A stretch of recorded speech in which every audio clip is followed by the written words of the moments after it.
Вие вижте само футболния отбор Левски. Какво там? Значи, вижте сагата с футбола, която тече.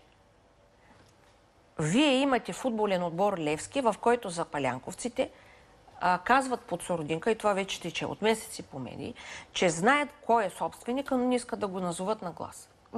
Вътре се намира поставено лице на Бойко Борисов и подставено лице на Пеевски. Кое е подставеното лице на Борисов и кое е подставеното на Пеевски? Александър Ангелов, мисля, се казва неговият адвокат, пък подставеното лице на Борисов е Иво Тонев. Така че, ето, само Левски. Имаме специалист тук в спортните теми. Значи само Факт е, че тези думи обикалят около дори спортните стадиони. От месеци. Това е категорично отречено от Значи, това е. Нали разбирате, че няма как един адвокат, Александър Ангелов и един Иво Тонев, да отидат и да сложат парите на масата за един на Тодор Батков, за да купят акции. Нали разбирате, като спортен журналист, че не от месеци... Тодор Батков излезе и в една много емоционална ситуация каза, че няма никакви претенции. Месеци, а от години се знае, че Тодор Батков е държан на късповод и че никой не искаше гласно да каже. Всъщност, на кого през кредити или през други операции финансови са акциите на Левски?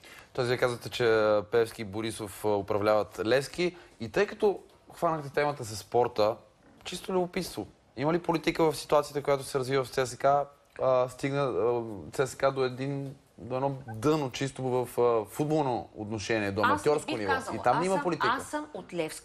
Аз съм от Левски. Това никога не е било и никога не е била тайна. Но вижте, Левски в А група не може да събере 1/5 от публиката на ЦСКА в В група. Защо? Защото запалянковците на ЦСКА ви казват, ние ще подкрепим отбора, когато той има нужда и ще играят вътре едни българчета, а не всякакви гастрольори, докарани неизвестно къде, за сметка на българския футбол. Същевременно, вие имате натиск от Футболния съюз, ЦСКА да отиде в малък група, даже не в окръжна. Защо? Вие като спортен журналист знаете добре. Защото във Футболния съюз има няколко стотин фалшиви клуба, които не развиват дейност, които нямат отбори, но които държат общото събрание на Футболния съюз. Поради което Боби Михайлов, той никой обаче нямаше конкуренция, реално. Никой не се кандидатира като сериозна опозиция. Защо да се кандидатира, като вие имате 2/3 мнозинство от фалшивите клубове и футболните хора нямат думата? Защо да се кандидатира някой? Това са фалшиви избори. Вие разбирате ли простото нещо? Че Боби Михайлов ще стои начело на Футболния съюз, както стояха няколко футболни президенти и си фалираха най-авторитетните клубове, от позицията на собственик, от позицията на човека, който с Камен Костадинов и Пеевски имат футболните клубове, които му дават мнозинството в общото събрание. Няколко стотин. И вижте какво. Колко футболни клубове имат хората, които цитирате?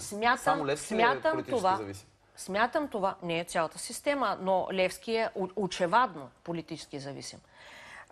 В момента Министерството на спорта е започнало една разумна процедура в другите колективни спортове да изчисти фиктивните клубове. А Футболния съюз, понеже се брои за нещо отделно, не става. Абсолютно смятам за необходими мерките. Какво като е автономен? Тогава България няма да има футбол. Така, но държавата няма как да се намеси в управлението на футбола. Кой ви каза това? Не е вярно това. Жалко, че го казвате като спортен журналист. Държавата е длъжна да се намеси, ако иска футбола да бъде спасен. Ако държавата се намеси в управлението на Футболния съюз, тогава УЕФА ще изключи българския футболен съюз. Нищо подобно. Жалко, че го казвате като спортен журналист.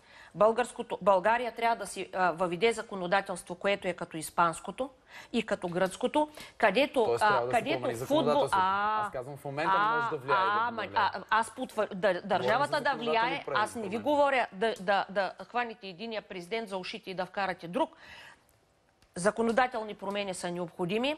Футболните клубове трябва да спрат да бъдат псевдоакционерни дружества и да се даде възможност издружения с нестопанска цел да бъдат изчистени ефективните без дейност и без отбори футболни клубове от Общо събрание на Футболния съюз и държавата да се намеси много авторитетно и много сериозно върху черното тото.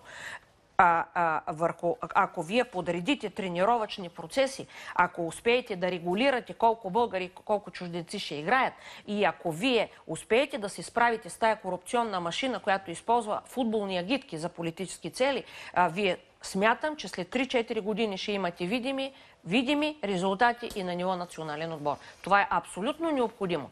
И е ясно, че управляващото мнозинство сега, в лицето на ГЕРБ и ДПС, няма да се справят с проблем, от който черпят дивиденти. Аз мисля, че следващия път трябва да поканим госпожа Дончева, за да говорим специално за футбол. Съгласна ли сте, госпожа Дончева? Добре дошла сте винаги. Може. Добре, благодаря ви и продължаваме нататък. Благодарим.